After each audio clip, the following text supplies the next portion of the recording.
Hai sahabat L, Anda di Elenio. Para pecinta kegiatan luar ruangan atau outdoor sering menyebut diri mereka dengan sebutan pecinta alam. Kegiatan seperti arung jeram, panjat tebing, berkemah, camping, rafting hingga pendakian gunung selalu identik dengan kata-kata pecinta alam. Sehingga para pelakunya pun melabeli diri mereka dengan kata tersebut.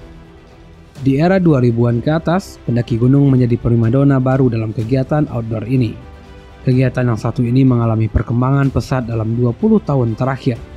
Kita lihat saja data pendakian Gunung Rinjani, gunung paling indah dan terkenal pendakiannya di Indonesia, hingga mancanegara. Tahun 2016 ada total 93.000 pendakian di Gunung Rinjani. Di tahun 2017 ada 82.700-an pendakian.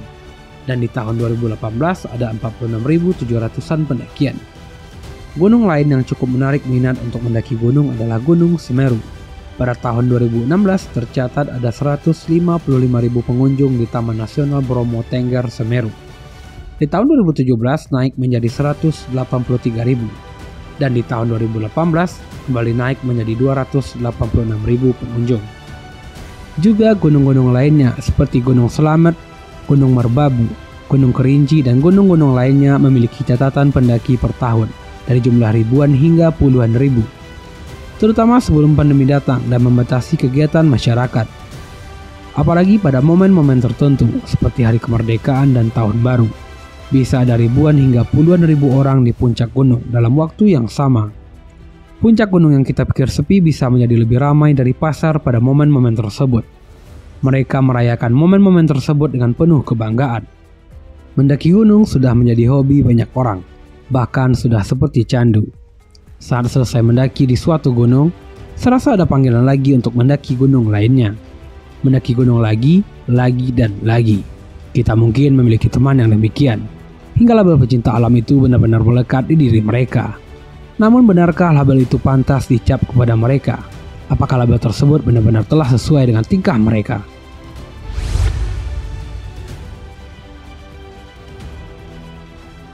Sampah adalah hal yang paling menjadi sorotan jika kita menyoroti para pendaki gunung. Apapun kegiatan manusia, pasti menyisakan sampah pada akhirnya, baik yang sedikit maupun yang banyak, termasuk juga kegiatan mendaki gunung. Jika kehadiran 1-2 orang di satu tempat dalam kurun waktu yang sebentar saja, bisa menghadirkan beberapa sampah. Bagaimana dengan kehadiran ribuan pendaki gunung yang menghabiskan waktu hitungan jam hingga hari di puncak-puncak gunung tersebut? Bagi kita yang suka mendaki atau yang pernah mendaki, rasanya sampah adalah pemandangan yang tidak asing bagi mata kita, terutamanya sampah plastik. 11 November 2011 di Taman Nasional Gunung Gede, Pangrango, Jawa Barat, Ragi Budi Wibowo mendirikan Traceback Community. Komunitas ini adalah kelompok penggiat alam bebas yang berdedikasi untuk mengurangi masalah sampah hutan dan gunung di Indonesia. Dengan menerapkan konservasi alam, komunitas ini aktif menggerakkan kampanye untuk menjadikan hutan dan gunung di Indonesia terbebas dari sampah. Sebuah kegiatan bersih-bersih gunung yang diberi nama Sapu Jagat digelar komunitas ini pada 2015 dan 2017 di beberapa gunung di Indonesia. Pada tahun 2015, berdasarkan catatan Traceback Community, dalam 2 kegiatan tersebut sampah di gunung didominasi oleh sampah plastik dengan persentase 36%. Atau sekitar 769 kg. Sampah botol plastik 23% atau sekitar 491 kg. Serta puntung rokok 10% atau sekitar 213 kg.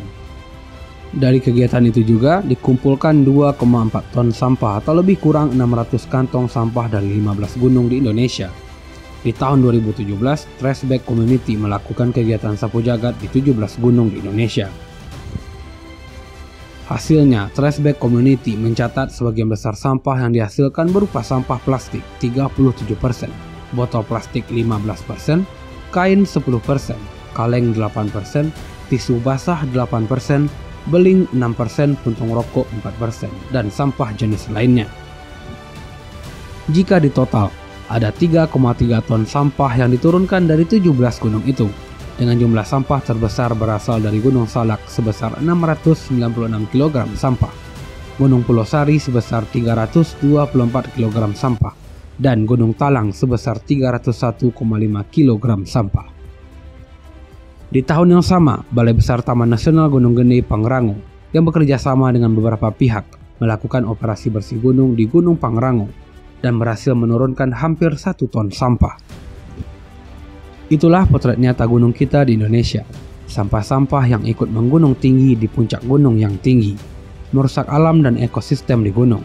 Sampah dapat mengotori air tanah gunung. Sisa makanan juga dapat merusak rantai makanan di gunung, karena hewan yang memakan sisa makanan atau sampah-sampah dari manusia. Bahkan ada kasus di mana macan, salah satu hewan yang dilindungi, mati tersendak sampah. Dengan potret nyata itu, masih layakkah pecinta alam disematkan bagi semua pendaki?